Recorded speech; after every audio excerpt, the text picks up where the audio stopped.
Hello दोस्तों, आज हम आपके कंप्यूटर में कुछ नई चीज़ लाए हैं जो हमें जानना, कंप्यूटर के बारे में जानना बहुत ही अच्छी चीज़ है। अब ध्यान दीजिए, हम आपको बताने वाले हैं टाइप ऑफ कंप्यूटर। मैंने बताया है टाइप ऑफ कंप्यूटर कितने प्रकार की होती है, तो हम जानने वाले हैं कंप्यूटर की विशेषताएँ। तो कंप्यूटर की विशेषताएँ कितनी होती हैं और ये विशेषताएँ किस प्रकार कार्य करती हैं, तो हम इन्हीं विशेषताओं पर आज चर्चा करेंगे, कंप्यूटर की विशेषताओं पर। तो चलिए हमारा आपका क्लास कंप्यूटर की विशेषताओं पर जाते हैं। तो देखिए, type of computer, type of computer कितने प्रकार के होते हैं। तो टाइप ऑफ कंप्यूटर आप जानते हैं कंप्यूटर कितने प्रकार के होते हैं, जो नहीं जानते हैं उनके लिए है। ध्यान दीजिए, कंप्यूटर दो प्रकार के होते हैं। कंप्यूटर दो प्रकार के होते हैं। पहला है एनालॉग कंप्यूटर, दूसरा है डिजिटल कंप्यूटर। तो ध्यान दीजिए कि टाइप ऑफ कंप्यूटर दो प्रकार के होते हैं, लेकिन ध्यान दीजिए मैं आपको एक चीज़ और बताने वाला हूँ। कंप्यूटर हमारे तीन प्रकार के होते हैं, कि आज के जनरेशन में जो चल रहा है हमारे दो ही प्रकार के चल रहे हैं, पहला एनालॉग और डिजिटल। लेकिन तीसरा हमारा क्या है, तीसरा हमारा है हाइब्रिड कंप्यूटर, जिसका आज हम नाम नहीं लेते। तो हाइब्रिड कंप्यूटर को हमारे डिजिटल कंप्यूटर में डाल दिया गया है, तो इसलिए वो हाइब्रिड कंप्यूटर अलग हो गया है। अब हम क्या करते हैं, दो ही प्रकार के कंप्यूटर जानते हैं, कौन कौन से, एनालॉग और डिजिटल कंप्यूटर। अब एनालॉग कंप्यूटर का यूज कहाँ होता है और किसमें यूज किया जाता है, तो एनालॉग के बारे में हम बताएंगे, एनालॉग का यूज किया जाता है, और डिजिटल कंप्यूटर का यूज कहाँ किया जाता है, तो सारी चीज़ों के बारे में चर्चा करेंगे। पहला हम बात करते हैं एनालॉग कंप्यूटर। तो यहाँ पे देखिए एनालॉग कंप्यूटर तापमान, दबाव आदि एनालॉग समकक्ष भौतिक मानों को मापने पर आधारित होती है। एनालॉग कंप्यूटर तापमान, दबाव, भौतिक मानों को मापने पर आधारित होती है, जिन्हें हम एनालॉग कंप्यूटर कहते हैं। अब भौतिक प्रकृति की जो होती है, आप जानते हैं भौतिक प्रकृति के क्या क्या चीज़ें होती हैं। जैसे भौतिक प्रकृति की क्या होती हैं, जो बाइक, जो गाड़ियाँ बनाई जाती हैं, वो हमारी क्या है, एक भौतिक ही चीज़ें हैं। उसके बाद प्रकृति, जैसे ताप का टेम्परेचर, सूर्य का टेम्परेचर, ये सब हमारी क्या है, प्रकृति। तो प्रकृति यहाँ पे हम तापमान, दबाव आदि एनालॉग समकक्ष भौतिक मानों पर आधारित होती है, ये भौतिक मानों पर आधारित होती है। दूसरा अब हम बात करते हैं डिजिटल कंप्यूटर की।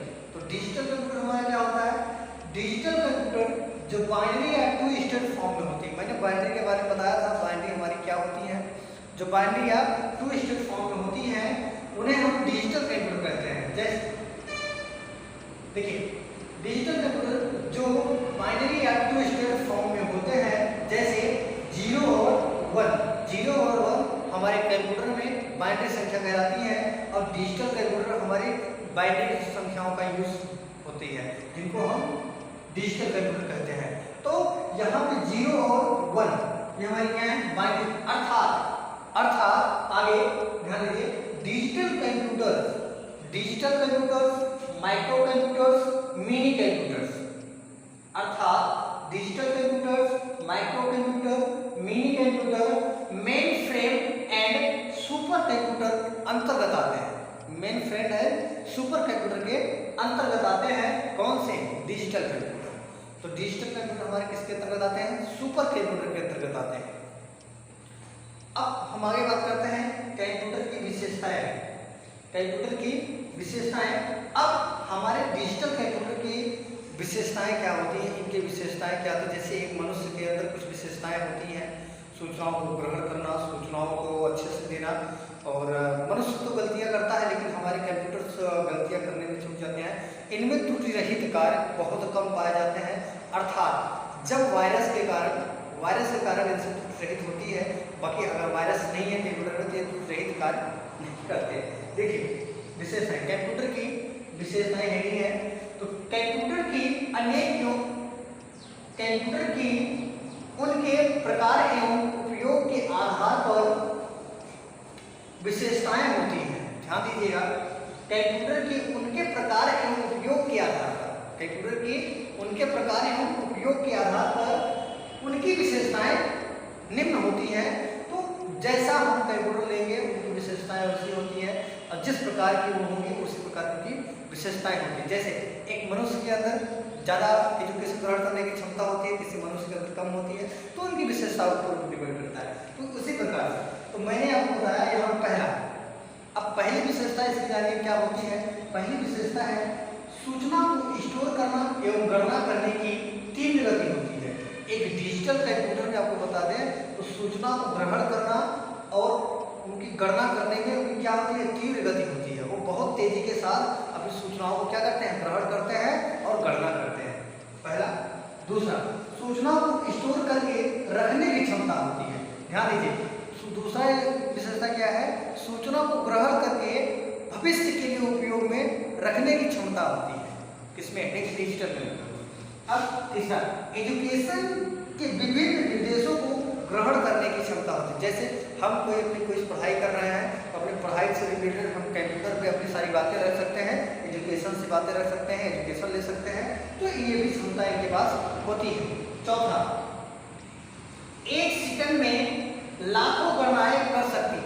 एक डिजिटल कंप्यूटर एक सेकंड में लाखों गणनाएं कर सकती है, ये इसकी स्पीड है। इसके बाद पांचवा, गणनाओं को करने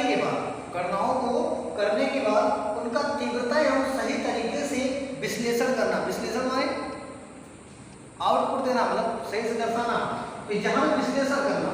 इसके बाद गणनाओं की करने के बाद उनका तीव्र एवं सही तरीके से विश्लेषण करना, मतलब उनके अंदर ये भी क्षमता होती है, जो आप गणनाएं करेंगे, जो आप गणनाएं देंगे, जो आप इनपुट देंगे, वो गणनाओं क्या करती हैं, बहुत ही अच्छे के साथ उनका विश्लेषण करती हैं, आउटपुट देती हैं। आगे, टाइप कंप्यूटर की स्पीड को किसमें मापा जाता है। मैं आपको बता रहा हूँ कंप्यूटर की स्पीड, अगर पूछ ले कोई कंप्यूटर की स्पीड को किसमें मापा जाता है, तो कंप्यूटर की स्पीड को MIPS में मापा जाता है। MIPS होता क्या है, मेगा इंस्ट्रक्शन पर सेकंड। एक सेकंड में 10 लाख गणनाएं कर सकता है, अर्थात 10 के उल्टे -9, इतनी गणनाएं एक सेकंड में करता है। ये हमारे कंप्यूटर की विशेषता है। तो आगे के क्लास में हम आपका क्लास चलाने वाले हैं MS ऑफिस का। तो नेक्स्ट वीडियो आप देखिए, MS ऑफिस का इंट्रोडक्शन लेंगे, बहुत अच्छा इंट्रोडक्शन है, और उसके बाद MS ऑफिस का यूज का होता है वो बताएंगे। तो आज का वीडियो हमारा यहीं तक।